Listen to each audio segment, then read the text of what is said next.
Armstrong and Aldrin took pictures of each other's smiling, bearded faces and of Tranquility Base, now looking very much like an expedition site. Beyond the flag, standing in its frozen wave, was the television camera on its stand. And still further away were the two scientific experiments. Everything as still as a ghost town. The ground near the limb was covered with their footprints, each with its sharply chiseled pattern of tread. There was in them something akin to immortality. Those prints would remain fresh for perhaps 1,000,000 years, subject only to the constant rain of micrometeorites from space.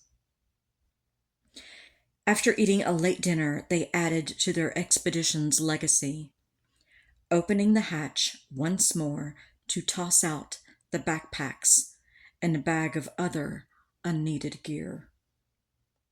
When Armstrong learned from Mission Control that the seismometer had picked up the jolt of the backpacks hitting the surface, he teased, "Can't get away with anything anymore, can we?" After fielding questions on the geology of the area, Armstrong and Aldrin prepared for a rest. Even though they had been up since 5:30 a.m. Houston time, and it was closing in on 3:30 in the morning, they were still very keyed up. And Armstrong doubted that they'd actually sleep.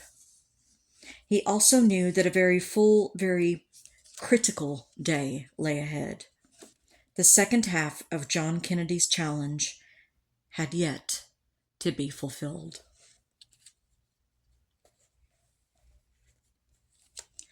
Every 2 hours, Columbia circled the moon in silent passage with its lone occupant, Mike Collins. The command module was close quarters for 3 men, but with Armstrong and Aldrin gone, it was almost roomy. He'd folded up the center couch and stowed it underneath the left-hand seat, so that now that there was clear aisle from the side hatch to lower equipment bay, the extra room would be needed in case there was a problem with the docking mechanism, forcing Armstrong and Aldrin to make an emergency spacewalk from the limb to the command module. For now, it gave Collins unaccustomed freedom. He scurried from his couch to the lower equipment bay and back again, checking systems, making navigation sightings, and attending to a host of housekeeping chores. Command Module number 107, the spacecraft he had nursed through its checkout at Downey, California, and piloted across nearly 250,000 miles, was purring along without a single malfunction. Collins felt so confident that when one of the command module's cooling circuits grew too cold, he chose not to follow Mission Control's advice to go through a lengthy malfunction procedure. Instead, in his solitude over the far side, some instinct prompted him to see if the machine might cure itself.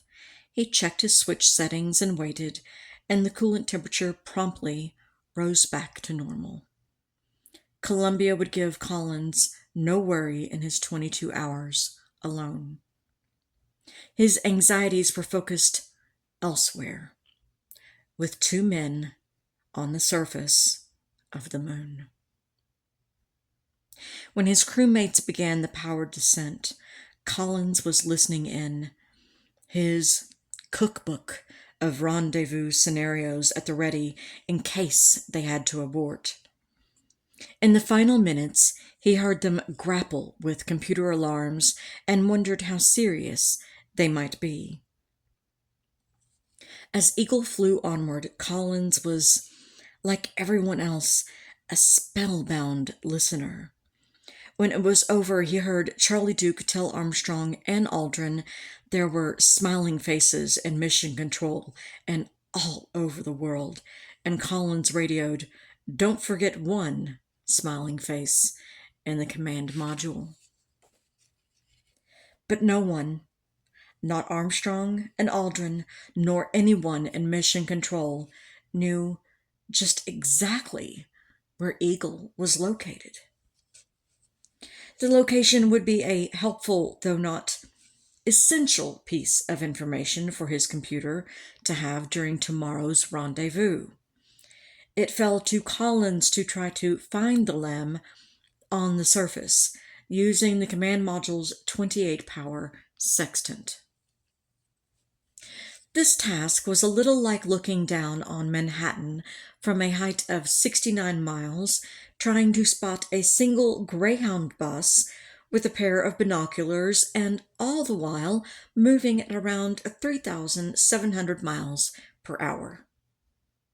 It would have been pointless to try if not for the command module's computer, which could aim the sextant precisely at any feature under Columbia's path and keep it fixed on the target, compensating for the command module's swift motion.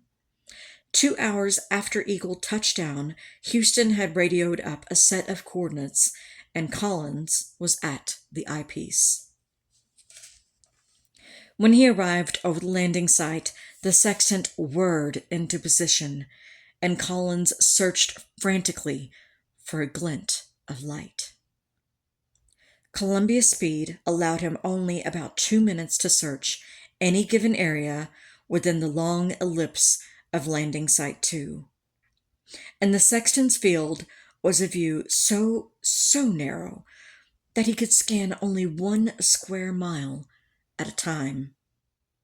2 frantic minutes later, Collins had come up empty. Each time he went around from the far side, Mission Control had a new set of coordinates for him to try. But on his map, one guess was as much as 10 grid squares away from the last.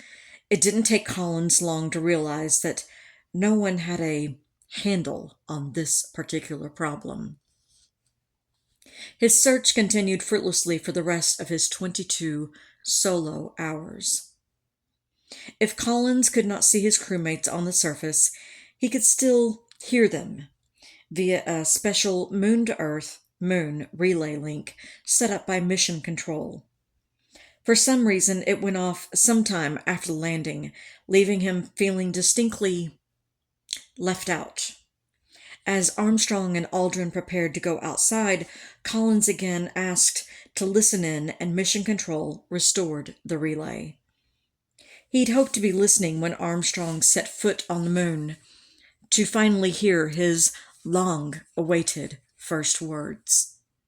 But the timing didn't work out.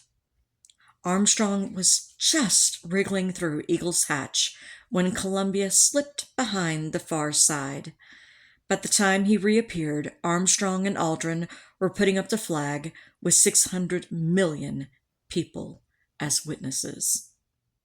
If, as he suspected, the TV commentators were describing him as a lonely man, they were wrong. He was savoring something as unique as a moonwalk, the experience of the solo moon voyage. Collins moved through a continual succession of sun-drenched lunar day, soft earthlight, and unyielding blackness.